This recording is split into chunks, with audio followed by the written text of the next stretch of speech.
সবাই কেমন আছো? আশা করছি সবাই খুব ভালো আছো। আমরাও ভালো আছি। তবে মাঝে মাঝে এক একটা সময় এমন পরিস্থিতি এসে সামনে দাঁড়াচ্ছে যে আমি বুঝেই পাচ্ছি না কিভাবে সামাল দেব। তো যাই হোক, খারাপ পরিস্থিতি তো আসবে, আবার চলেও যাবে। তো চলো ভিডিওটা শুরু করা যাক। আজকে সকাল 6:30টার সময় ঘুম থেকে উঠেছি, আর তারপরে একটু মুখ টুক ধুয়ে ফ্রেশ হয়ে বিছানাটাকে গুছিয়ে নিচ্ছি। সকালবেলা আমি যতক্ষণ ঘুমাবো আমার মেয়েও ততক্ষণ ঘুমাবে। কেন জানি না, আমি বিছানা থেকে উঠে গেলে ও ঠিকই টের পায়, আর তারপরেই ও উঠে পড়ে। তেমনটা আজকেও হয়েছিল।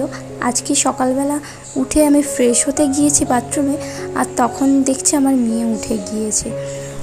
তো বন্ধুরা, ঘুম থেকে উঠে সবার প্রথমে বিছানাটাকে গুছিয়ে নিয়েছি, আর ঘরের জানালাগুলো তো খুলতেই হয়, তাই না? তাই জানালাগুলো আগে খুলে দিলাম। তো এখন বাসি বিছানা তোলা হয়ে গিয়েছে, আর নিজেও ফ্রেশ হয়ে নিয়েছি। চলো বন্ধুরা নিচে যাই। নিচে গিয়ে এবার মেয়েকে খাইয়ে আবার রান্নাও বসাতে হবে তাড়াতাড়ি। সব কিছু সময় মতো না করলে অনেকটাই দেরি হয়ে যাবে।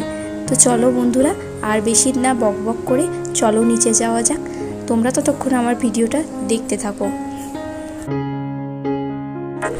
তো বন্ধুরা, এখন ঘড়িতে বাজে সকাল 11:30। তো বন্ধুরা, এখন রান্নাবান্না সেরে আমি এখন চলে এসেছি এই ঘরগুলো ঝাড় দিয়ে নিতে। আর ঘরের মধ্যে রোজ রোজ এত ধুলো পড়ে, আর তার সঙ্গে রয়েছে আমার মাথার চুল এত ওঠা শুরু হয়েছে। চারিদিকে যেখানেই দেখো ঘরবাড়ি শুধু ধুলোর থেকে বেশি চুলে ভরা। আমি জানি না এই চুল পড়া কবে থামবে। এইভাবে চুল উঠতে থাকলে আমার মাথায় বোধহয় টাকি বেরিয়ে যাবে। এই চুল পড়া নিয়ে আমি ভারী চিন্তায় আছি। তোমাদের কাছে যদি এই চুল পড়ার কোনো সলিউশন থাকে তাহলে কিন্তু অবশ্যই আমাকে বলো। তো আমার ঝাড় দেওয়া কমপ্লিট, আর এখন আমি চলে এসেছি জামা কাপড়গুলো কেচে নিতে। প্রতিদিন রুটিন ধরে এই কাচাকুচির কাজটাও আমাকে করতে হয়। আগে কি হতো, আমার মেয়ে যখন হয়নি তখন কিন্তু আমার 2-1 দিন ছাড়া বা 3 দিন ছাড়া কাচলেও হয়ে যেত। আর এখন করে ও হওয়ার পর থেকে আমার একদিন না কাচলে চলেই না, প্রতিদিন রেগুলার কাচতে হয়। তো যাই হোক বন্ধুরা, এখন আমার স্নান করা হয়ে গিয়েছে, দেখতেই পাচ্ছ আমি মাথার চুল আঁচড়ে নিচ্ছি। আমার কিন্তু এখন চুল আঁচড়াতে খুব ভয় করে, কারণ চুল আঁচড়াতে গেলেই চিরুনি ভরে ভরে চুল ওঠে। প্রতিদিন সকালে স্নান করি। এই 2 দিন যেহেতু পুজো দিচ্ছি না, তার জন্য এই বেলাতেই স্নান করছি। দেখতেই পাচ্ছ বন্ধুরা, চুলের গোছ কতটাই ছোট হয়ে গিয়েছে। আগে স্কুলে যেতাম যখন, তখন 2 সাইডে বেনি করতাম, এর ডবল চুল ছিল মাথায়। আর এখন দেখতে পাচ্ছ সেই দুটোর মধ্যে একটা বেনির চুল আমার মাথায় হয়ে গিয়েছে। বুঝতেই পারছো পুরো হাফ হয়ে গিয়েছে আমার মাথার চুল।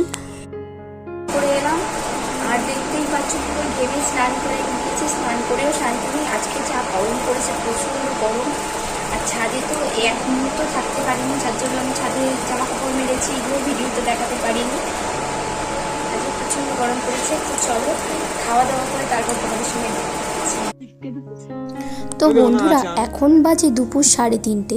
এখন দেখতে পাচ্ছ আমি একটু মাত্র রেস্ট নিচ্ছিলাম, তারপরে বাইরের দিকে উঠে এসে দেখি মা আর রোহিত পুকুরে ছিপ ফেলছে। আর দেখো, ছিপ ফেলে 3টে মনোপ্রিয়া মাছ হয়েছে। আমরা এগুলোকে লাইলন টিকার বা মনোপিয়া বলে থাকি। তোমরা কারা কী নামে চেনো আমাকে কিন্তু কমেন্ট করে জানিও। আর মেয়ে ঘুম থেকে উঠে গিয়েছে, দেখতেই পাচ্ছ। আমি এখন ওকে সাইকেল চড়াচ্ছি, কারণ ও ঘুম থেকে উঠে প্রচণ্ড কান্নাকাটি করছে, কারণ ওর শরীরটা প্রচণ্ড খারাপ। আজ যেহেতু শনিবার, কাল সানডে, তাই কাল ডাক্তার বসবে না। কাল যদি বাড়াবাড়ি হয়, তার জন্য আজকেই নিয়ে চলে গেলাম ডাক্তারের কাছে।